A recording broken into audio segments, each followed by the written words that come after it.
और आप बोलेंगे ये सारी बातें जिन्होंने खुद अपना समीकरण जातीयता के आधार पर, सांप्रदायिकता के आधार पर बनाया हुआ। जब ये लोग MY समीकरण की बात करते हैं तो किस चीज़ की बात करते हैं? बिहार में जातीयता को बढ़ावा देने की ना, सांप्रदायिकता को बढ़ावा देने की। भाई मैं भी MY की बात करता हूँ, पर मेरे MY में महिला हैं और युवा हैं। जात पात धर्म मजहब से उठकर पनोरमा ग्रुप, जो सोचता है वो करता है। आपके अपने सपनों का आशियाना।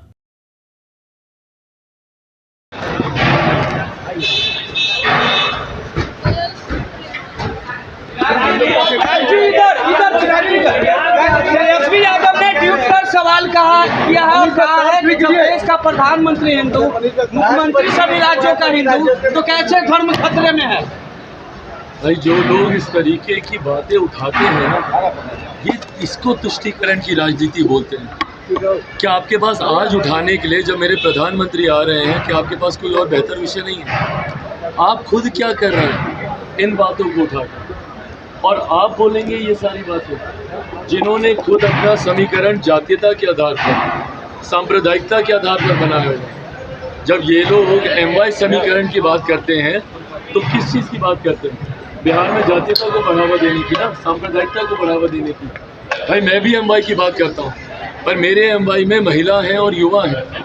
जात पात धर्म मजहब से उठकर जाति की नहीं, जमात की बात, हर जमात की, हर जाति हर धर्म की महिला, हर जाति हर धर्म के युवा की हम लोग बात करते हैं।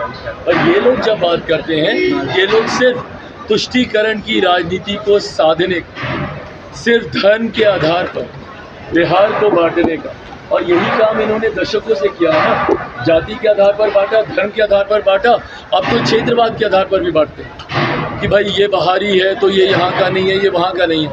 आप जब एक बिहारी को बिहारी ही नहीं समझते हैं और आप उस तक में ये बोल देते हैं कि ये तो दूसरे क्षेत्र का है, इस क्षेत्र का नहीं, तो अब इससे ज़्यादा बांटने की राजनीति और कौन करेगा? हकीकत है, पूरे चुनाव में विपक्ष के पास कोई मुद्दा नहीं है। हम लोगों को विकास के नाम पर ये लोग घेर नहीं सकते। जैसे विकास के नाम पर घेरेंगे, सीधा सामने से सवाल आएंगे। हम जिस मंच पर जाते हैं, हर मंच से हम पूछते हैं कि विकास की योजनाओं का किन किन को लाभ मिला, प्रधानमंत्री गरीब कल्याण की योजनाओं का किन किन को लाभ मिला। आप जाकर पूछे किसी से, कितने लोगों को यहाँ पे आज की भी तारीख में 5-5 किलो राशन मिल रहा है? एक एक हाथ उठे। पूछिए उन लोगों से कितने लोगों को आयुष्मान योजना का लाभ मिल रहा है? एक एक हाथ उठेगा। उज्ज्वला योजना है, ये तमाम योजनाओं का लाभ मिल रहा है। ये किसान सम्मान निधि का जिनको लाभ मिल रहा है, तो उनका विश्वास प्रधानमंत्री जी पर है। और यही मोदी की गारंटी है, जो कि प्रो कंबेंसी हर बार चुनाव में क्रिएट करती है। 14 से बड़ी जीत 19 में, 19 से बड़ी जीत 24 में। प्रधानमंत्री दरभंगा रहे, लेकिन तेजस्वी कह रहा है एम्स कब बनेगा मिथिलांचल में? भाई समय पर उसका भी निर्माण कार्य पूरा हो जाएगा। पर जिनको आज इतनी चिंता है, उन्होंने अपने ज़माने में क्या किया अस्पतालों को लेकर? भैया आप स्वास्थ्य मंत्री भी रहे थे ना, आप जाकर एम्स तो भैया केंद्र सरकार के अंतर्गत है, हम लोग बनाएंगे भी चलाएंगे भी। दिल्ली से लेकर पटना तक के सारे एम्स सुचारू रूप से चल रहे। आप जब बिहार सरकार में आप मंत्री रहे थे, आप बताइए ना भैया, आप ही के पार्टी के पास विभाग थे, आप लोगों ने क्या किया? बिहार के अस्पतालों की हालत किसी से छुपी है क्या? आपकी राज्य में सरकार भी थी, आप ही के परिवार के 2-2 मुख्यमंत्री रहे। ऐसे में बिहार की स्वास्थ्य सेवाएं क्यों नहीं बेहतर हो पाई? दूसरों पर उंगली उठाना बड़ा आसान होता है, पर अगर आज आप लोगों ने काम किए होते, और मैं दोनों से पूछ रहा हूँ, कांग्रेस से भी, 55 साल आपको मिले।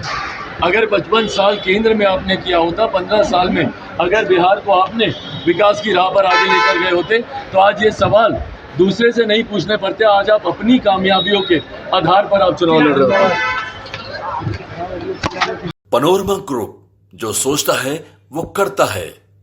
अगर ये वीडियो पसंद आई और वह बिहार के राजनीति और बिहारियत से सरोकार रखेनी, तो सब्सक्राइब बटन दबा के चैनल के सब्सक्राइब कर ली। ओजे एगो घंटी बा, ओकरा बटन दबा देला से कुल सटीक और मारक खबर रुआ मुफ्त में मिल जाई। अगर रुआ पत्रकारिता के हमनी के नया प्रयोग में सहयोग कर चाहतानी, तो ज्वाइन बटन दबा दी। पेटीएम नंबर नोट कर ली 9386816700। धन्यवाद।